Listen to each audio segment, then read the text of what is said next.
Jamen, hvis ikke Arne han vil, så vil jeg gerne præsentere os.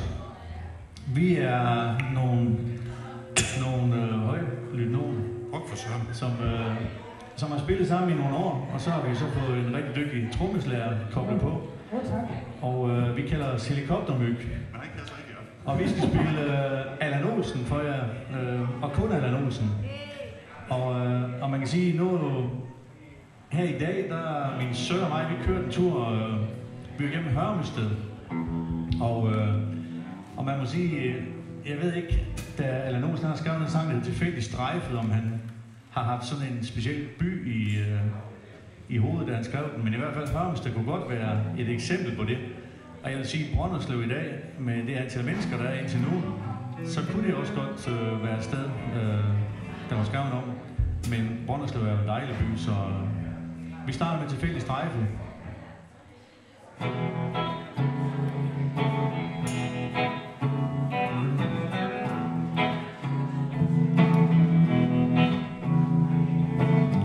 Der er ingen sted i verden, som i den her by.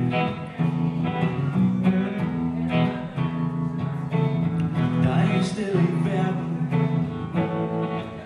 som i den her by.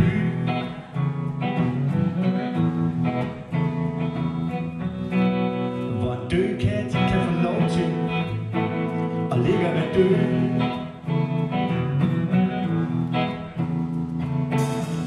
Tilfældigt strejfet af tidlig trafik.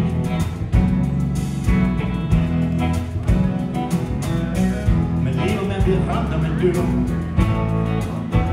Og snart er man væk.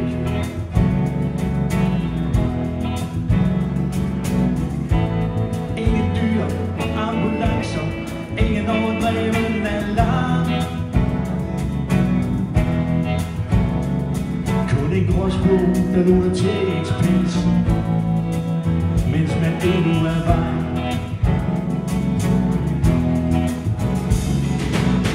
Mens verden den bliver større, set fra kantstens niveau.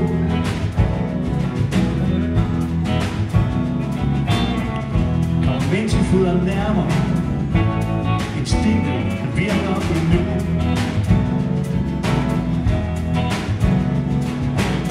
En gammel mand han pirker med sin stok for at se om der er liv.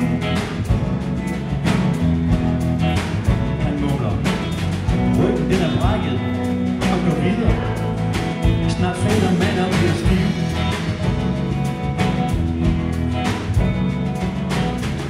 Pupillen tør ud, og solen står så højt som det kan. Fjern ringer de med klokker, nu snart vrimler her med skolebørn.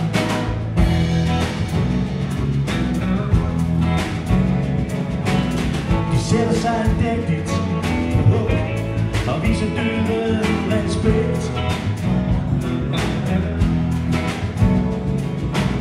Her ligger bitte misvenner, pas på livet og gør jeres pligt.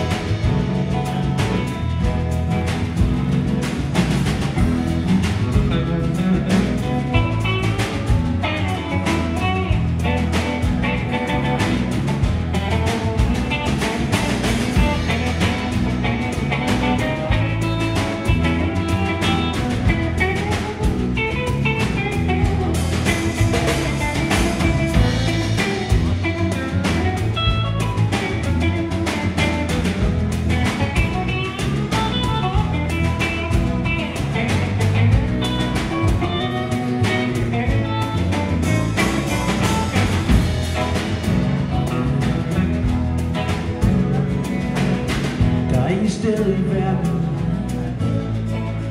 som i den her by.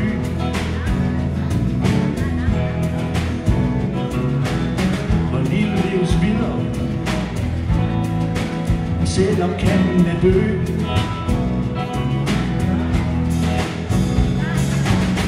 Først hen under aften bliver man fundet, og måske gravet ned.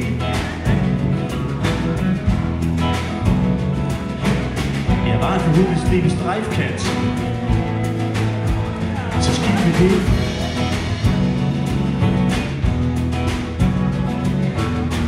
Jeg var for nu en stribe strejfkant, så skidt med det.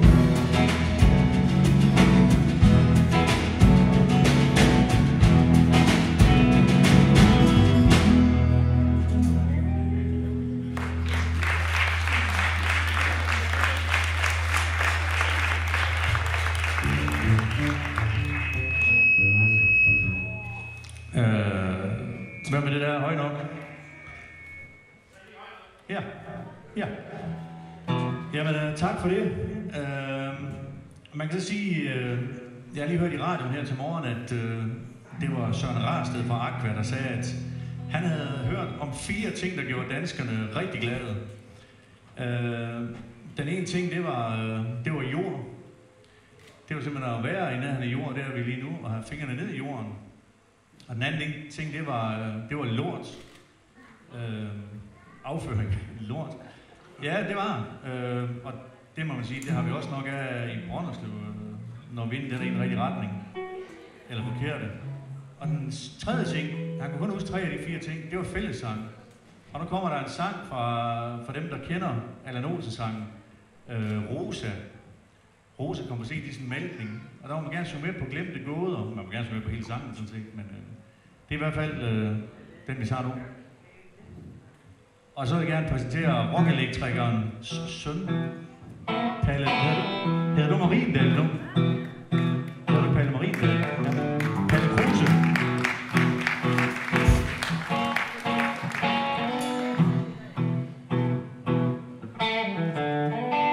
Og det er mig, der bestemmer, når jeg begynder at synge.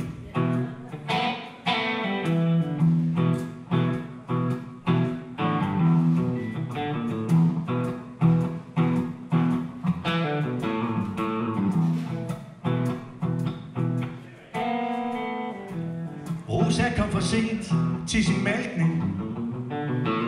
Nu står hun med øveret spændt. Nu står hun og brøler til himlen. Efterladt og øver betændt.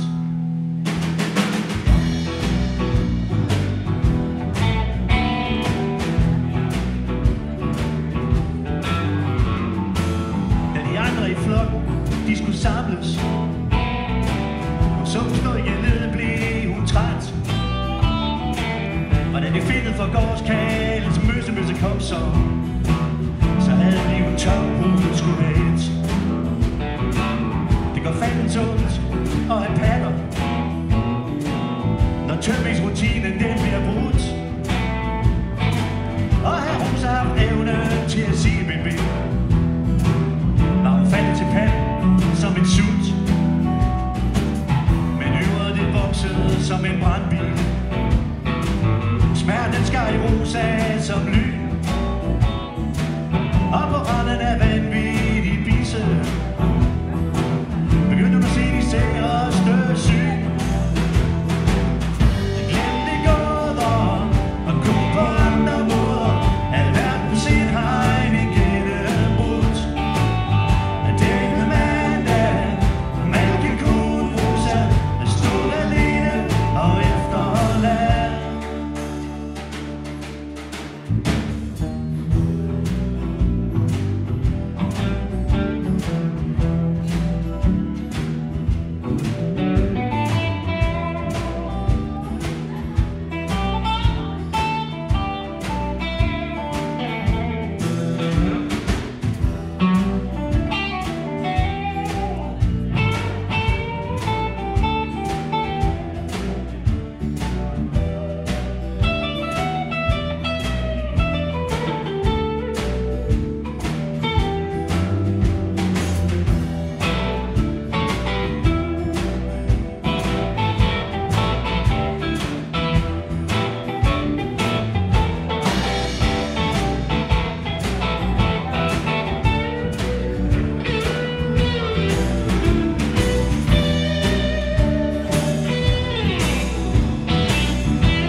svulme op og blive ens.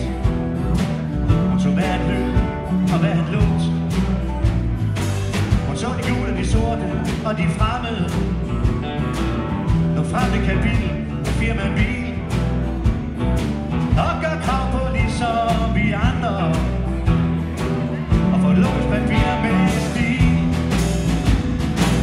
Så småbørn i leg, der får sammen. Fra Belfast til Georgetown, Pina. Men det sidste hun så, var et mælkevidt lys. I det hendes syg og sprang. Jeg glemte gåder og kunne på andre måder. Alverden sind har i denne hus. Denne mandag, mælkekoen Musa, stod alene og efterladt.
Nu kan man jo sige, det sted her er jo sådan et kom-sammen-sted, hvor man jo kan få lov til at optræde som nu. Hvilket vi selvfølgelig er rigtig glade for, fordi det går til et suverænt godt formål og fantastisk arbejde af en pige fra Brønderslev, så det skal vi selvfølgelig støtte op omkring. Men man kan sige, man kan også bruge det her til at stå heroppe og råbe til jer kammerater. Ligesom et sted, man kunne kalde Bitte Liverpool. Det er også en sang, som Arne har ønsket på vores Facebook-side, som hedder Helikoptermyg. Og det er selvfølgelig klart, at den spiller vi gerne. Når Palle han er klar. Han skal lige have stemt. Det er alligevel hurtigt at havskår.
lidt hverdag her i mit bitte Liverpool. Folks unger, de står gnister som stjerner på kagen. De bliver voksne i den aften, de bliver gamle nu i nat. De har hugget onkel skarplatte hjemmeværnspistol. Den er mere sikker hos dem, som samsiger folk i mit bitte Liverpool. Kom så! I bitte Liverpool, i bitte Liverpool. Vi har ingen spikkelskåner i mit bitte Liverpool. I bitte Liverpool, i bitte Liverpool. Vi har ingen spikkelskåner i mit bitte Liverpool.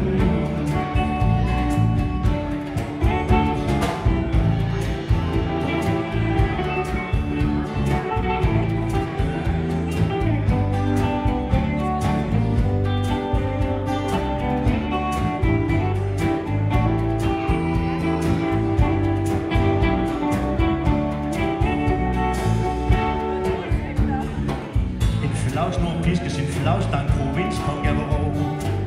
De har fanget sig en svensker til et ufrivilligt sjov.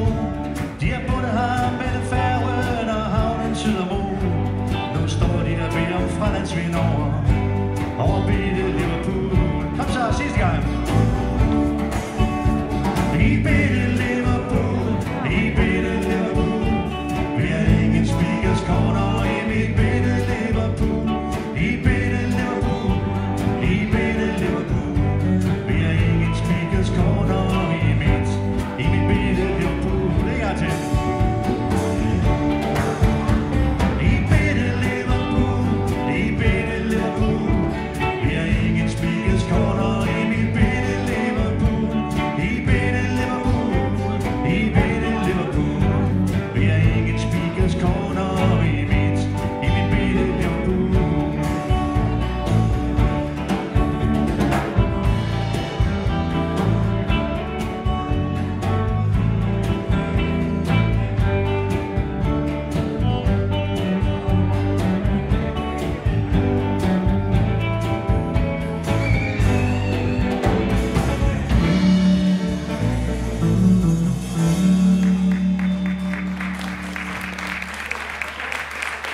Tak skal jeg have. Kan jeg få lidt sang af den her? Åh, hvad er det?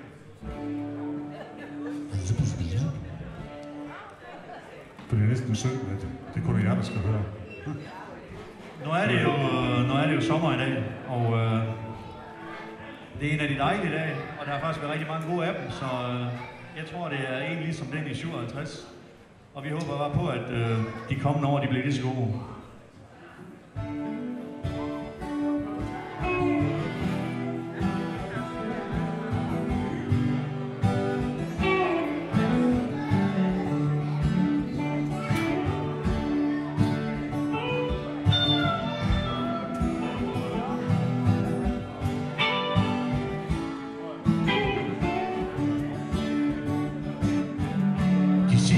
Sommer i år, som den i 57. Pigeren med hårbånd og drengen i nikkers. Det solskin, en regnby, og så en regnby igen. Heldigvis lidt vasketøjs hver i time. Krigen er glemt, de skæve smiler ind igen. Gammel mænd giver små pigeri to i pakke. Ingen bliver mistænkt, ingen bliver hængt ud. Betjenten rører med sin karm i kaffe. Imens han ser lidt lyst på de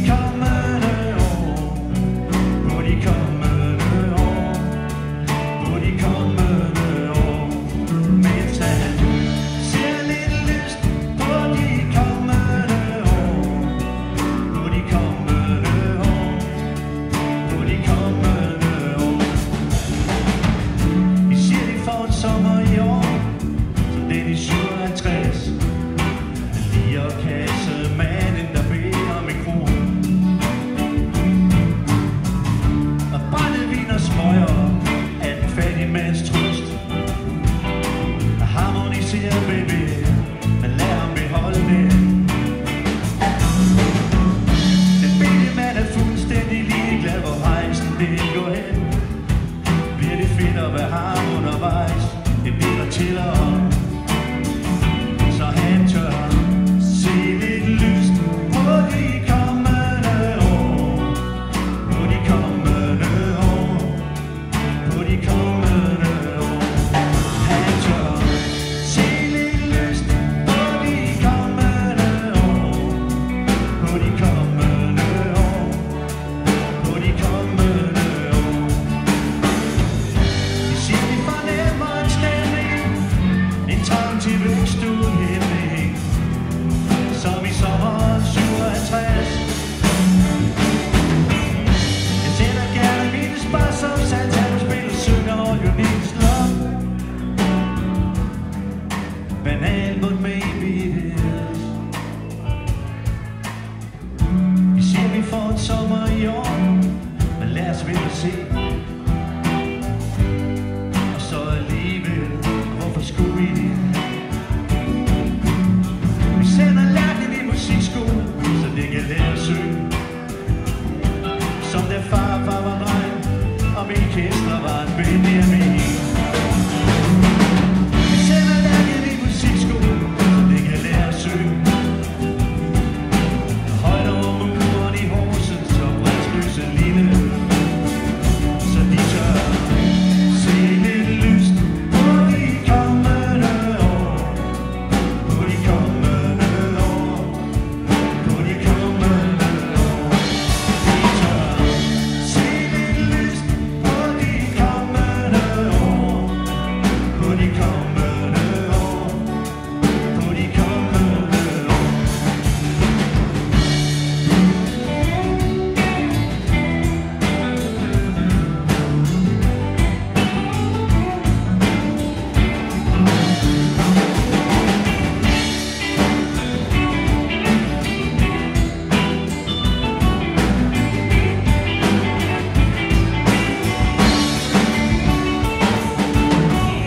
De siger, vi fornemmer en stemning, en trang til vækst uden hæmning, som i sommeren 57. Jeg sender gerne mine spar som Santana spiller, synger og Jonils love. Banal, but maybe it is. Vi siger, vi får en sommer i år, som den i 57. Og pigeren med hårbånd og drengen i nikkers.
Tak for det.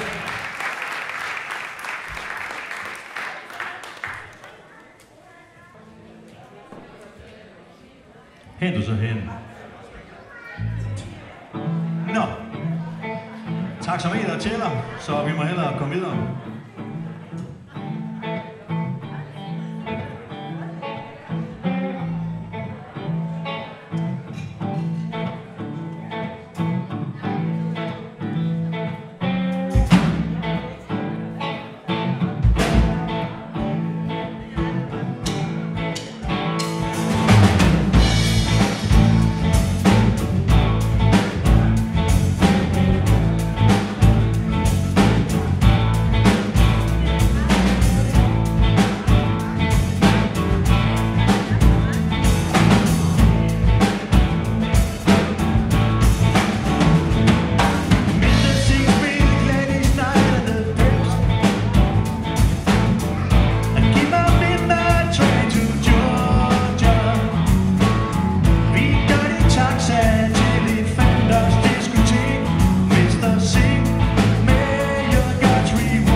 Motown, yeah. Time on Motown. Time on Motown, yeah. Time on Motown, yeah.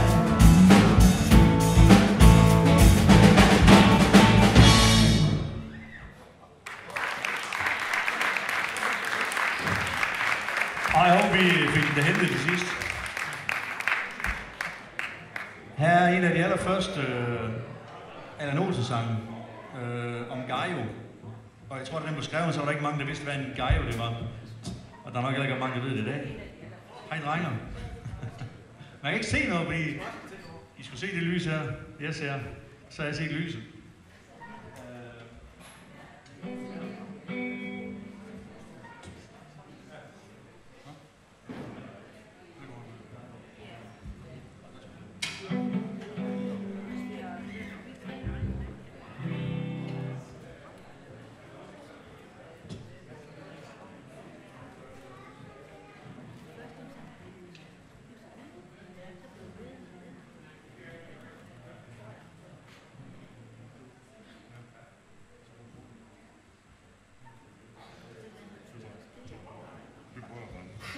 Vi lige vil have en øveaften. Men de plejer ikke at være så dårlige igen. Naboerne, de har kun klaget på gang. Skår der bare lidt med fort, men...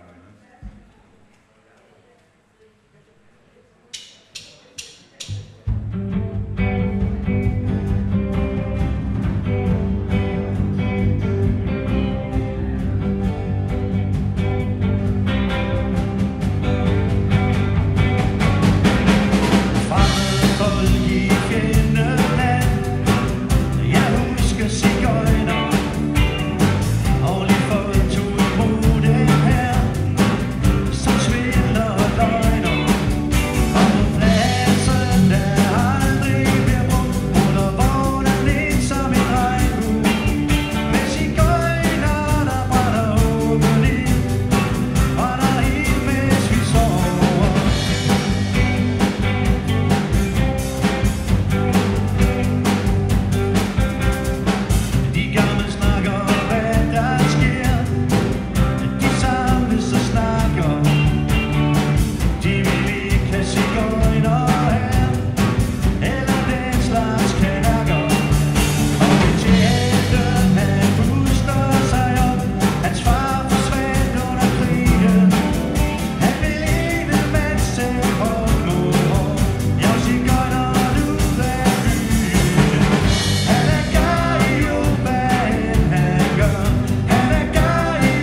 Vi under stykker, der leger i en mærvelgrav. Skønt vi godt vidste, vi ikke måtte have lov. Man kunne miste sin arm, eller det der var værd. Det var derfor vi syntes det var sjovt. Henning og mig, og så røvballe Niels, når dagen begyndte at forsvinde. Vi grav en hul i det farlige sand, så sad vi og røg Cecil derhen. Vi sad lige så stille, mens natten den kom.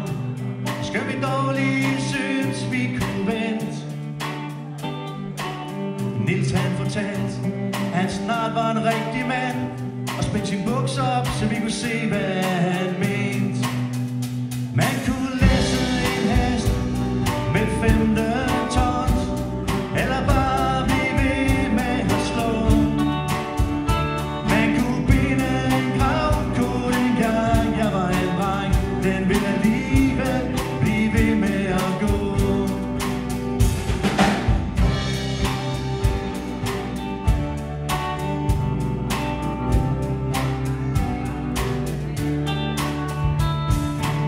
Og målet kom frem, og vi kravlede ud. Der var ingen af os, der var barn. Godt nok var vi kun et par meter store, men vores skygger, de var 7 meter lang. Med en 7-tommer stang slog vi døren ind til en gravko, der stod og sov. I et spejl derind så jeg et billede af min mor. Jeg vidste ikke, man kunne blive så flov. Vi sprændte sæder derop, og vi pissede derind. Vi blev fuldstændig ude af os selv. Lige pludselig var vi i færd med at slå en helt uskyldig gravko ihjel. Vis mig dit blod, sig at det aldrig skal tæmmes. Vis mig dit blod, sig at vi aldrig skal skilles.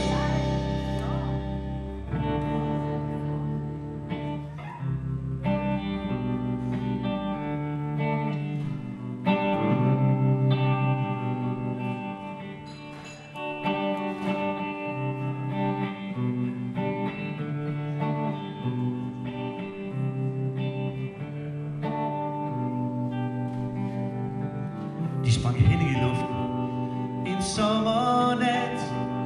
Dynamitten var lagt lidt forkert. Hans far gik hjem for familiens skyld. Han skulle fortælle om det brag han havde hørt. En krøllet kasket, en knudet hånd, en 50-årig mand stod og græd. Der var ingen, der spurgte ham, hvad han havde med. De vidste nok, hvad det var, der var sket. Man kunne læse en hest med 15 tons, eller bare blive ved med at slå. Man kunne binde en gravko dengang jeg var en dreng. Den ville alligevel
Kommer der så siger de Dalton-nummer. Ja. Jeg har alt mange numre. Vi plukker ind lige lidt. Men den anden skal vi lige have, fordi det handler om, at vi ikke er helt unge længere. Og så er der lige Peter.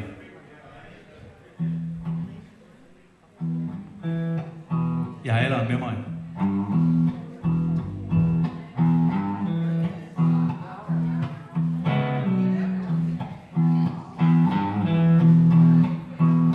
Jeg går ud og pisser imens.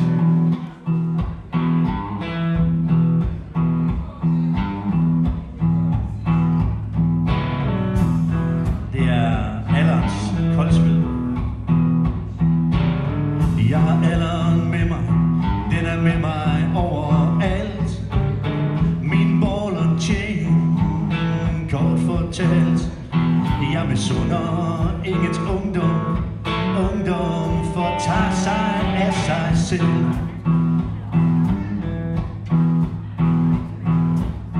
Jeg er med mig. Jeg har set det meste før. Pendulet trækker lod. Nogen lever, nogen dør. Men verden var tummel videre. Men venligst skål min Chablis.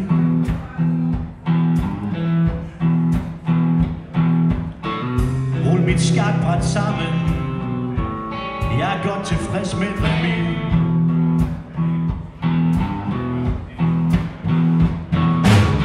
Jeg tager mig tid til at promenere hen ad strøget. Guri og bæren har haft held med at lave nattens bagerbrød. Se solen, den spiller i Kremlinsens klistrede dej.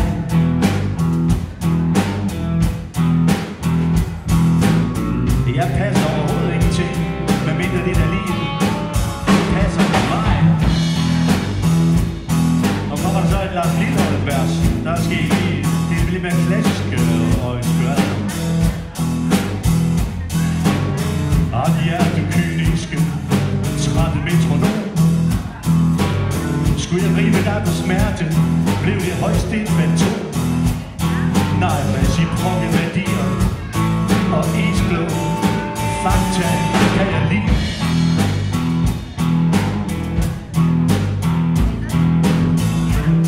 Apropos poesi, nu rimer jeg kun, hvis jeg vil.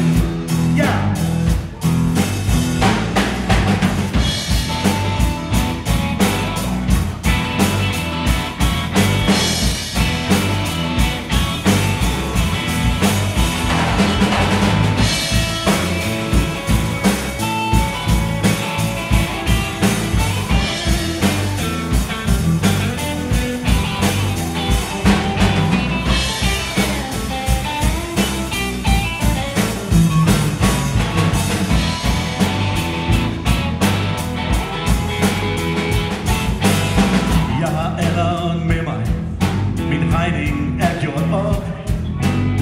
Jeg kender hver en krumning på min hervede krop. Og tage en centimeter, cirka, lige midt på min ryg.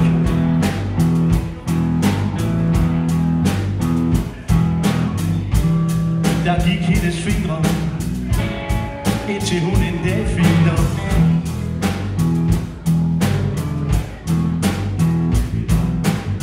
Ja, jeg har set det meste og det mindste på min vej. Jeg har set Nakskov, jeg har set Nairobi, og jeg har set Pompeji. Vulkanens aske, den syder og bobler mod min fod.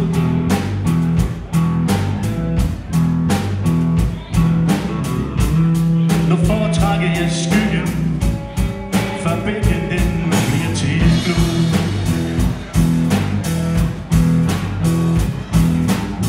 Jeg har alderen med mig, jeg har den lige her, her. Jeg ser så småt af konturen af den aller sidste dør. At den svæver i sit indre, og bag den lukker lyset sit liv.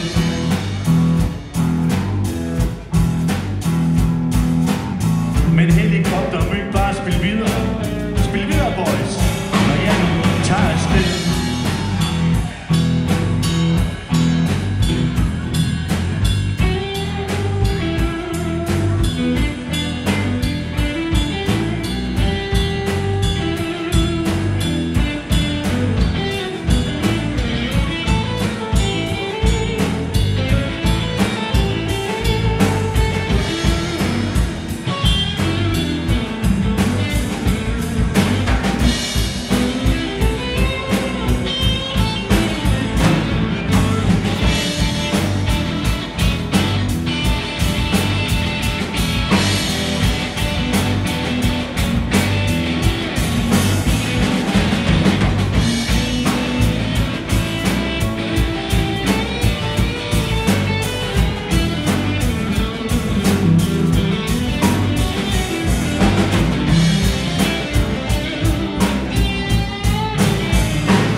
for det.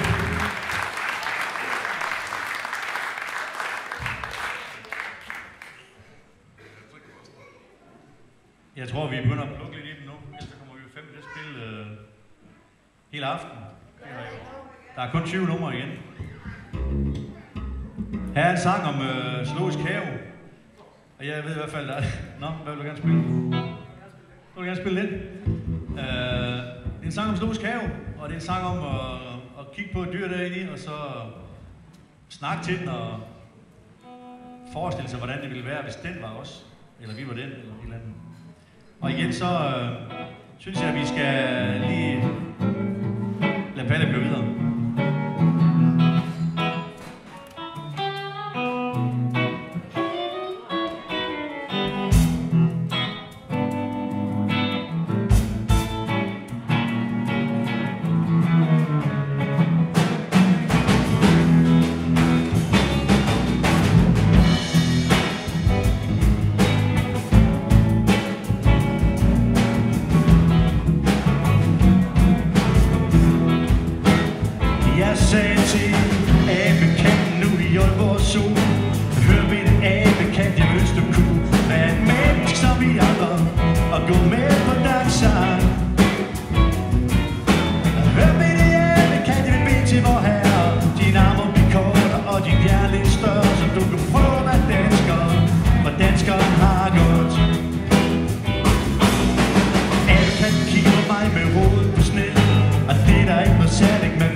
Mange tak.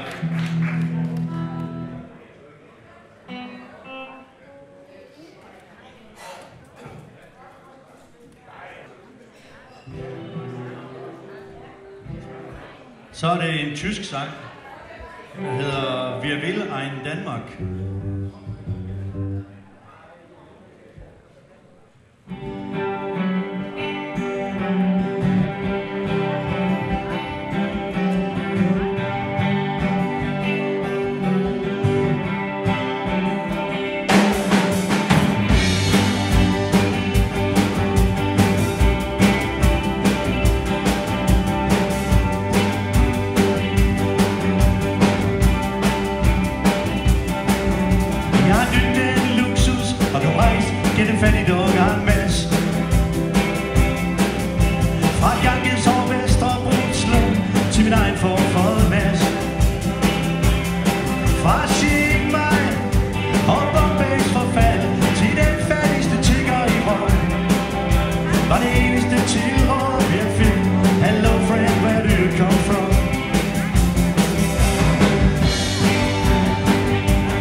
fædre, tabte mødre, tabte unger som skrøbel i glas. Kigger ind i varmen og beder om en ledig plads. Det er okay med mig, og jeg ved det er okay med dig. Hvem af os skulle være dommer? Hvad skulle ophege? Jeg vil have Gud til Danmark, og godt for os, og godt for dem, det bliver okay Danmark. Og velkommen her falder nemt, hvor venlighed er trend. Og velkommen her falder nemt, hvor venlighed er trend.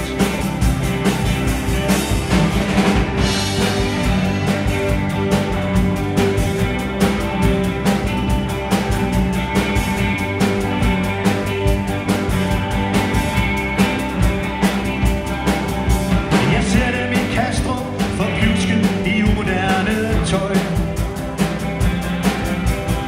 Klart er koldsved og bespinklet forhåbning og sandstrøg. Jeg ser plastikblomster af Danmarks storhed stå frem. Skyklapper slips, der siger selv hele bundet hjem. Horisont som en mænd, tom som en Texaco plastikduk. Apropos benzin, glem alt om Lübeck og Berlin. Husk hvad din dronning siger, vi vil ikke have molotov-fjolser og murbrænder her.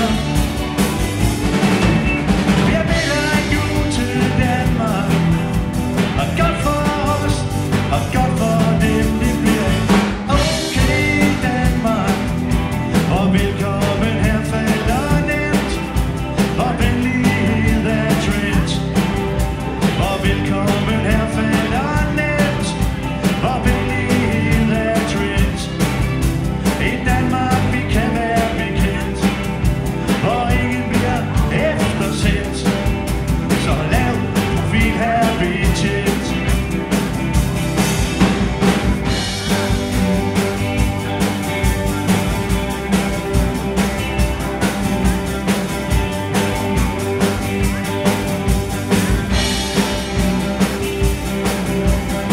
Shalom, guten Tag, was wir dann ja.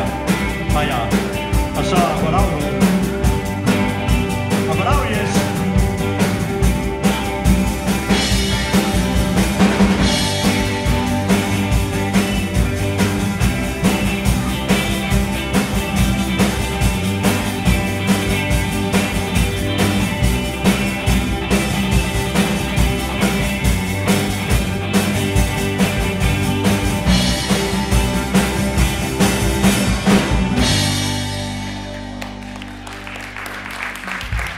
Tak skal I have.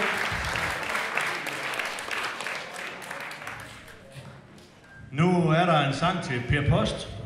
Det er vores gamle postbud. Det er sådan, man kunne indske på Facebook, hvad for nogle sange man gerne vil høre. Og yes, vi har spillet Jamie Lomax, desværre. Jeg er sagt. Men Per han har også tænkt på noget. Og jeg er lidt i tvivl, om jeg skal spille her, men nu ser vi.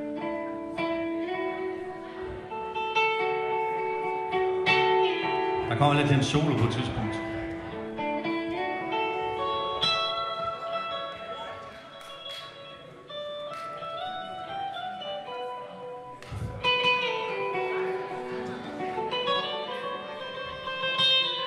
Nyd det her.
at tænke sig om en ekstra gang. Han har ingenting fortrudt. Han lå vågen i nat, til den næsten var 5. Og da fuglen begyndte at synge, stod han op. Han stod stille lidt og begyndte at pakke. Ville have lagt en besked, men lå være. Da den første smule sol begyndte at kravle frem, stod han klar ved Egens Bank Nord, som han skulle. Han krammede sit pas, han kiggede på sit billede, til rutebilen kom frem. Han fik klippet og nikket chaufføren nu morgen, satte sig længst tilbage for sig selv.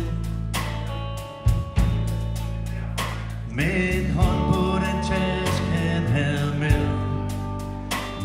Den taske han havde købt i den katalog. Det hele var ligesom han havde tænkt det skulle være.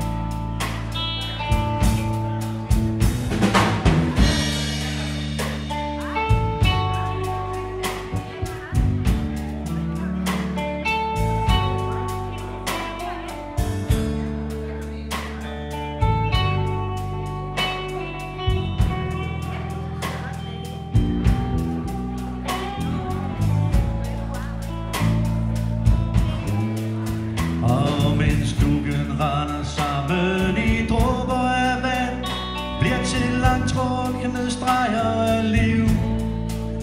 Kom han forbi købmand Jørgensen, der var ved at stå op, og Føtex, der aldrig går til ro. Forbi de først på cykler den anden vej, og en stenskulptur af Bovin. Der var der noget rev rundt og snager i byerne om natten, så når rev kom han også forbi. Forbi havnen, hvor de snart vil snakke om ham, og det kranhus, der snart vil savne ham.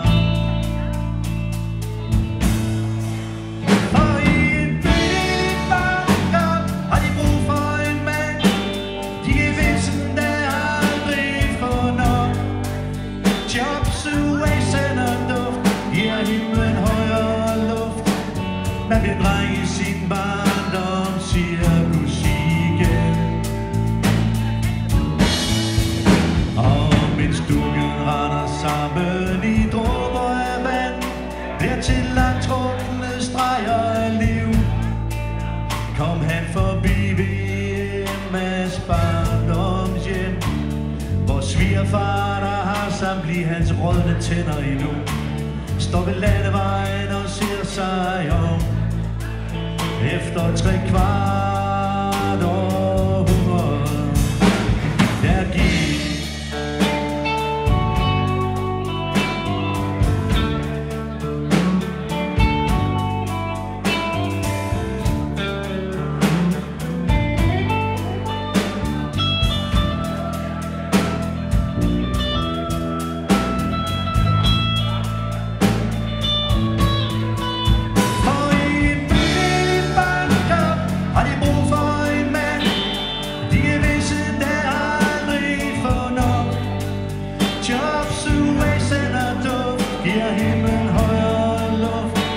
man bliver dreng i sin barndom, cirkus igen.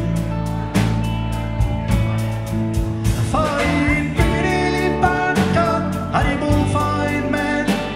De kan vise, der aldrig får nok. Jobs, uæsand og duft giver himlen højere luft. Man bliver dreng i sin barndom, cirkus igen.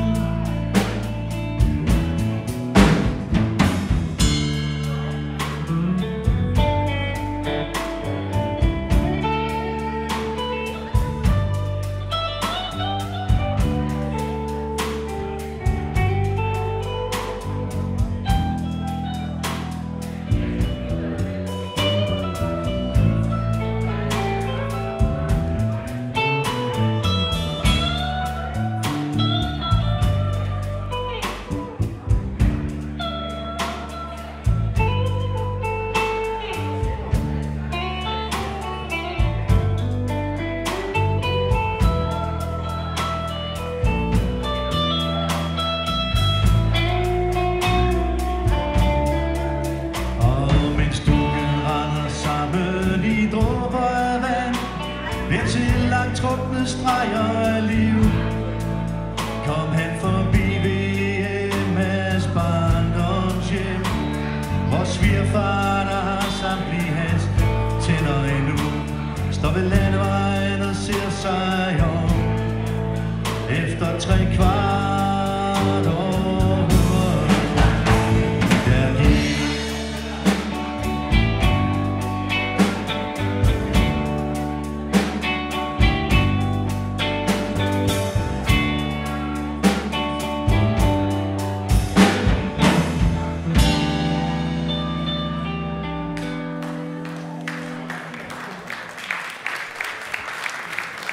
tak skal I have.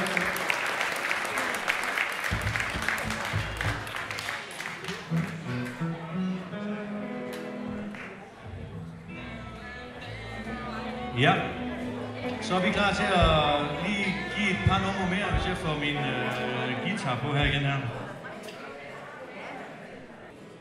Det er et nummer, som går i en E. Og det er et nummer, som handler om den første kærlighed. Nu er jeg jo ikke fra Brøsle, men jeg kan i hvert fald se, at der sidder 3 gutter derovre, som jeg har hørt mange historier om fra Brønderslev Marke. Og pigerne kan sådan set ikke blive unge nok. Og de snød dem hver gang. De sagde, at den her 25, det var en krone værd. Det næste nummer, det hedder I Svedremmens ånd.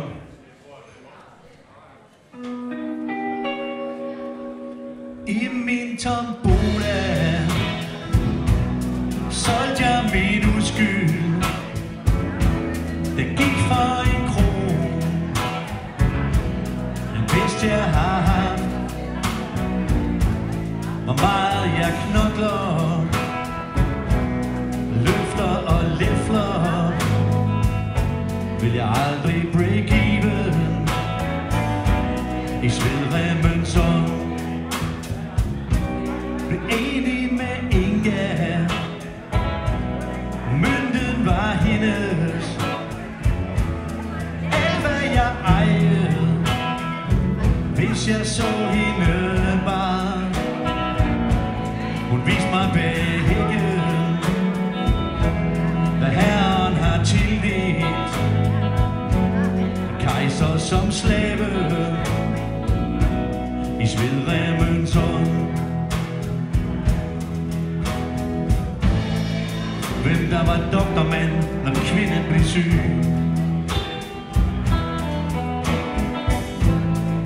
Se sig for at føle sig frem med fagligt belæg. Goddag, folkeharter. Kom de blot ind i konsultation.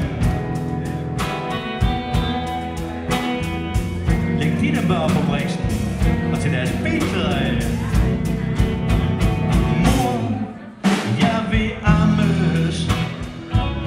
Jeg vil straffes, jeg vil dømmes, og se dig blive god igen, og tilgive mig alt. Hvem bad mig blive voksen? Hvem drev mig af reden? Hvem drev mig i spidsruden i Svedremmens ånd? Hvem drev mig i spidsruden i Svedremmens ånd? Hvem drev mig i spidsruden i Svedremmens ånd?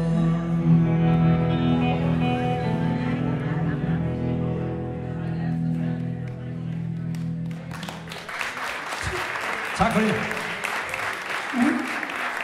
Vores trommeslager vil gerne have et med nogle gange i. Så det får I simpelthen nu.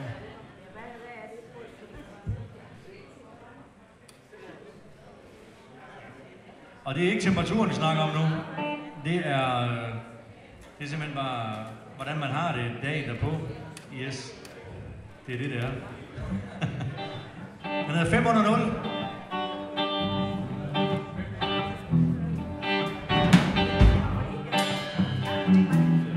Og vores trommeslager hedder Peter Venø, og han elsker det nummer her.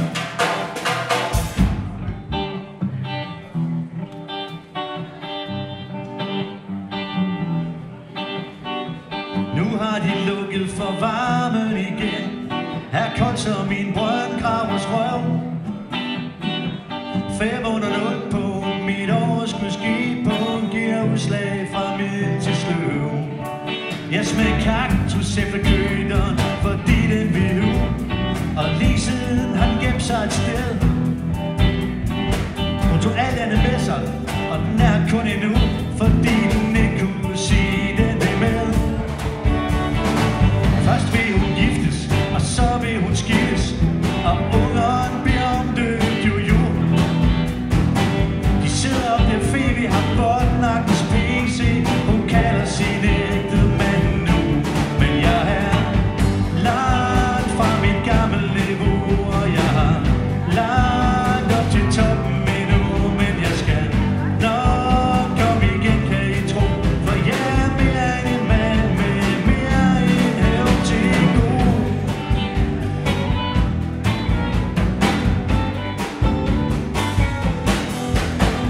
En gang var jeg med sin for både kvinder og kunst.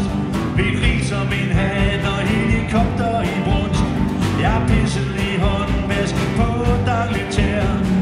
Folk render og hylede, hvem kan svine mod ved her? Nu hænger jeg på G for grund og famler mig frem. Igennem alt, undtagen alt, der kaldes light.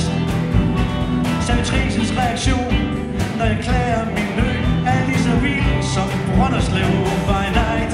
Men jeg er langt fra mit gamle niveau, og jeg har langt op til toppen endnu, men jeg skal nok komme igen, kan I tro, for jeg er mere end en mand med mere end hævn til gode.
Ja da.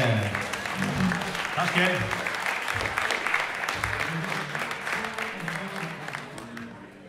Nå. Hvor er du så hen? Vi har aftalt med Allan, at han spiller de nye numre lige i øjeblikket fra Jøvs, og vi har så lovet ham ikke at spille nogen fra Jøvs, fordi det går godt med hans koncerter rundt omkring, og det vil vi ikke gå ind og lave om på. Så vi har så aftalt, at det er først til efterår, vi begynder at spille nogen fra Jøvs. Men nu vil vi gerne spille et nummer, der hedder Op til Alaska, og det er fordi, jeg lige hørte, at der er lavet en aftale med USA, en samhandelsaftale, som kan give 12.000 arbejdspladser til Danmark. Det er helt fantastisk. Og de skal bare have op til Vendsyssel, de fleste af dem, synes jeg i hvert fald. Og så giver det så mulighed for at komme derover måske. Og så kan vi lige tage en tur op nordpå og pakke rygsækken og så tage til Alaska. Den her sang, der hedder Op til Alaska, den er meget speciel, fordi Palle han spille først en stille og rolig solo. Og så vil han slutte med en stille og rolig solo, hvor han så lige pludselig går helt amok. Jan han har lov at følge med. Jan Thomsen. Helt klart en af Nordjyllands allerdygtigste bassister. Måske den dygtigste. Jan Thomsen, venner.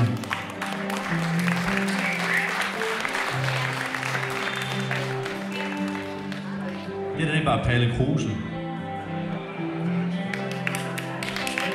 Nu kan jeg ikke blive at synge med.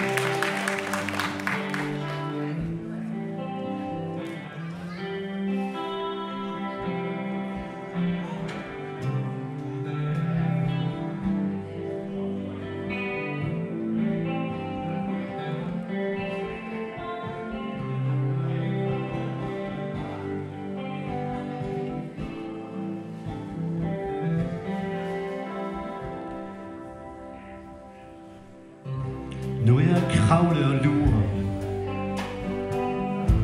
bag din hæk og dit stakit. Jeg har hørt, hvad I har sagt om ham, der lurer hver nat. Men I kan spare jeres vagtvær og slå køderne ihjel. I var som ikke ved at lure på alligevel.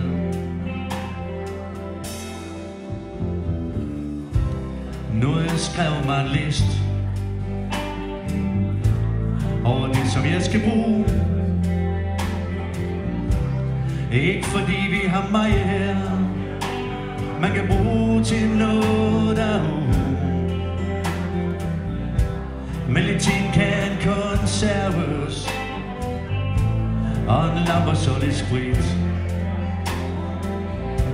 Skulle være temmelig fornuftigt i vildmarkens nat. Jeg tager op til Alaska, der hvor bjælleren bor, der hvor frosten den står stille, hvor en mand han holder ord, der hvor ørnen han suser over fiskens ryg. Ansigt til ansigt med din gallows blik. Mine damer og Jan Thomsen.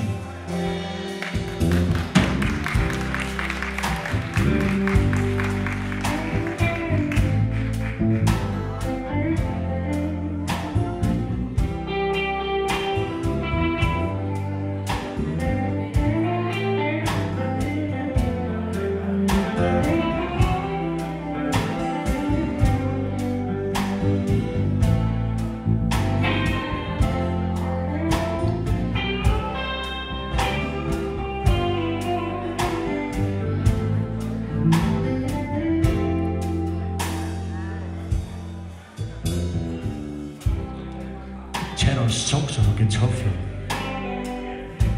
ild det sammen til noget blar.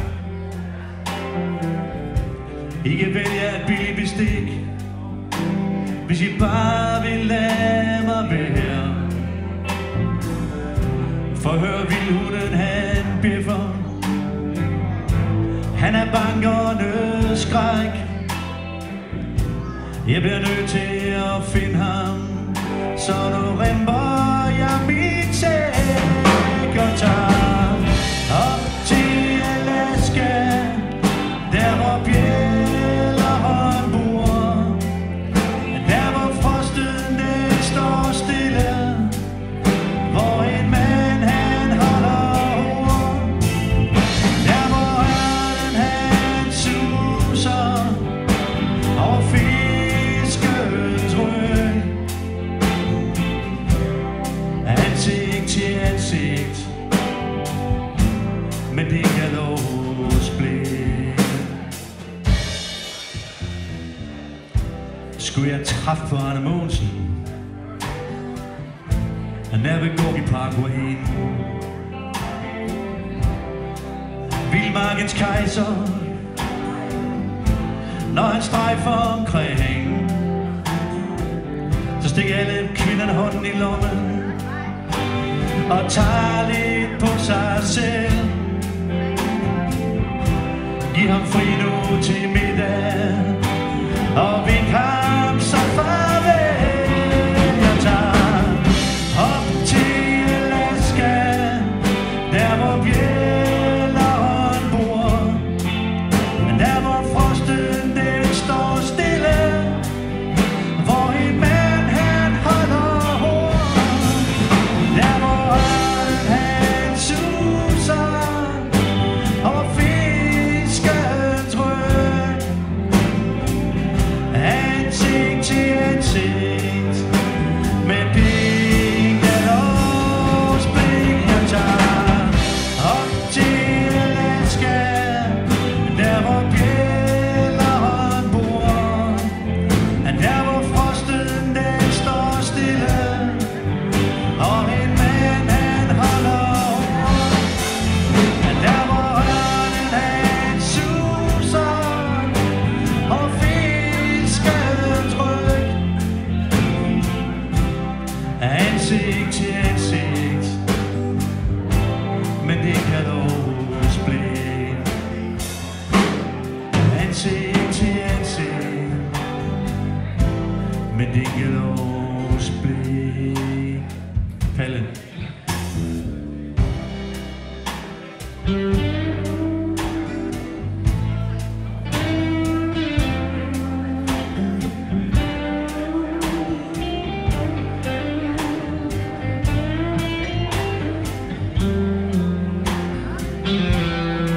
Herr Marie, han sidder der og smiler, kan se, det er faren.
Tak for det.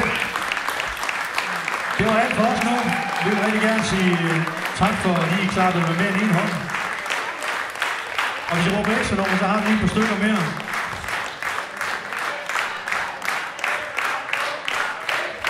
Men vi gider næsten ikke gå ud og så komme ind igen. Er det ikke okay?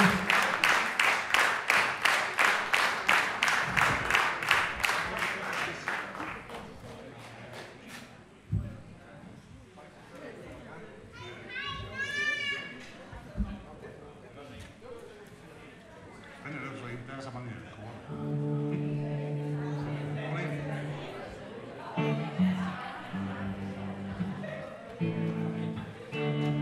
Det handler om sådan nogle som os, som elsker at leve i det her race, hvor vi virkelig er så kendte, som vi er.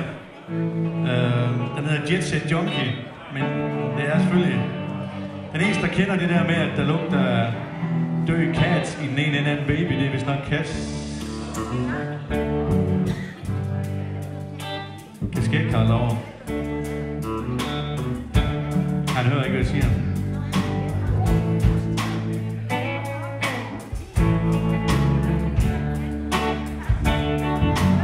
Og nu tykker Jan på trommeren. Han hedder bassist. Jet Set Junkie, det var det. Pet din showbiz bamse. Du fik en sæson at blive kendt, ligesom fluen er en form for sommertrend. Fald om som fluen og face it, din tændstik er brændt.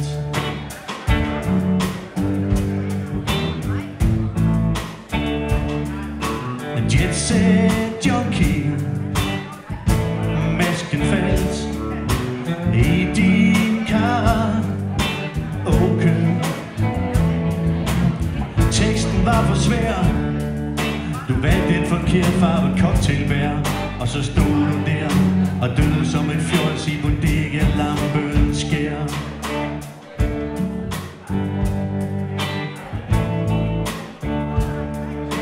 Mor er rørt, fordi du flytter hjem. Far tager imod i dit skulderklær.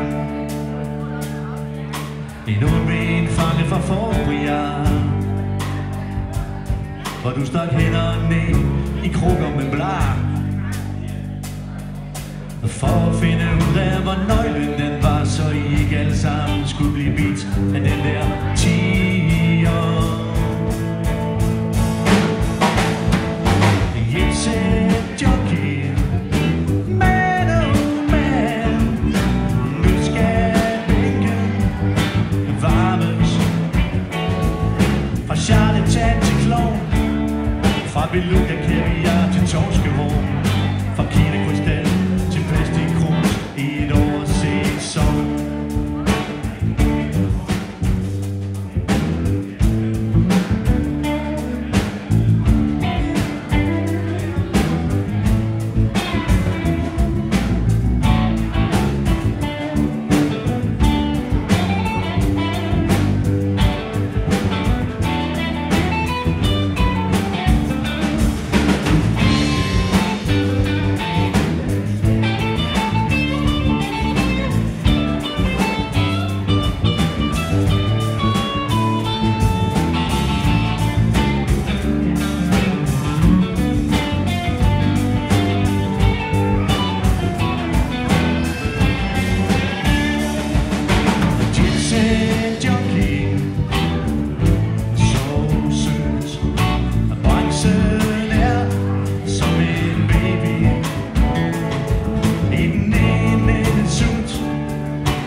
Tak for det.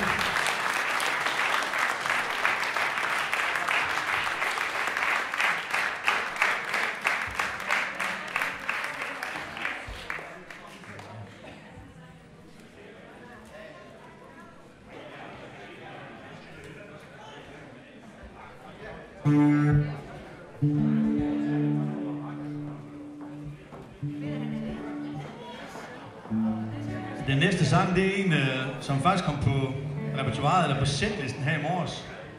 Og jeg var den eneste, der vidste, den var på. Jeg vil så lige fortælle jer andre, at vi skal spille den. Vi har aldrig nogensinde øvet den sang her. Men det er fordi Arne, den gode Arne derovre, i går aftes, der skrev han, om ikke godt vi ville spille en sang, der hedder En stille glød i mørket. Og lige netop Arne, vores ven Arne, vil vi gøre meget for. Så det har vi så valgt at gøre. Faktisk så er det en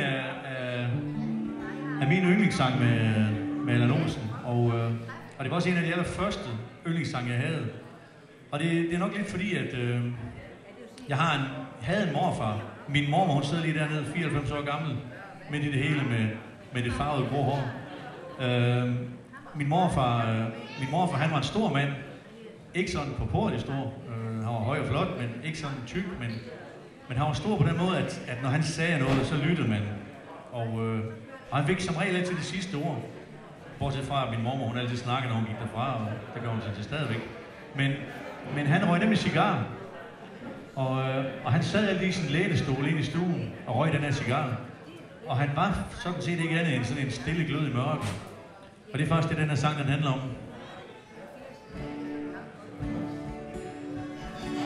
Og de andre, de kommer nok på et tidspunkt, tror jeg.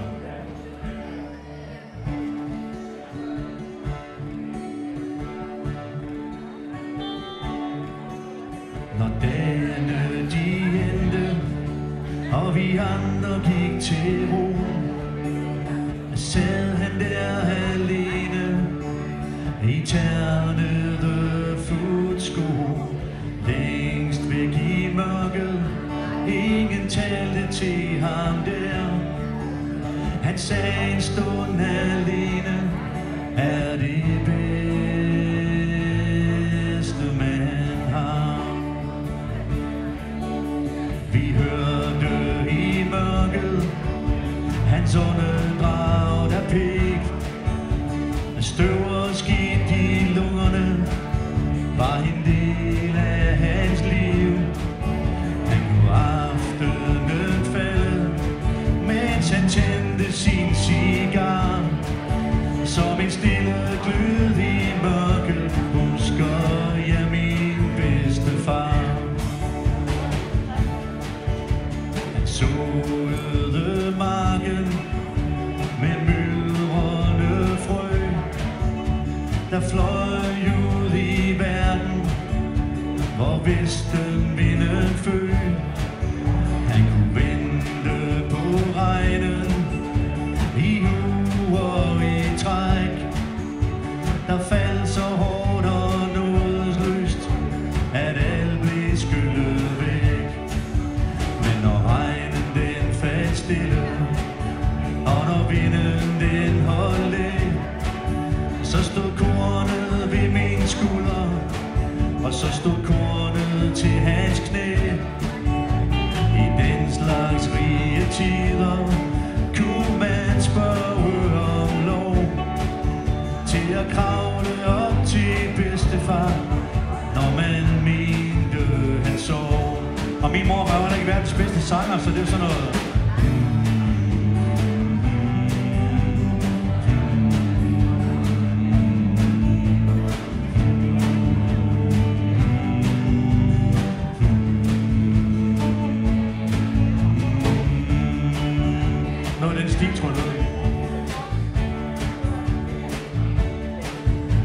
I den slags rige tider kunne man spørge om lov til at kravle op til bedstefar, når man mente han sov. Det eneste vi skulle for at få lov at se det der, det var at jage lidt med fluerne, så de ikke kom ham for nær.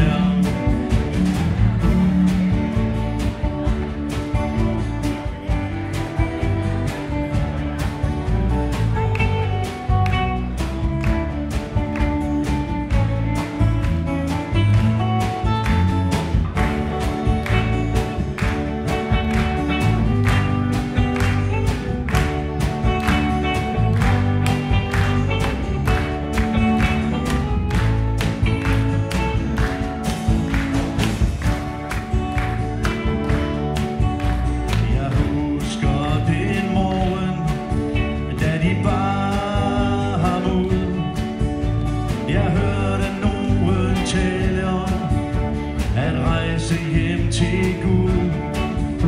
Jeg hørte nogen græde et sted bag en dør. Så bleg så jeg aldrig min bedstefar før. Og dagene de ender, og vi andre går til ro. Længst væk i mørket står hans ternede fod.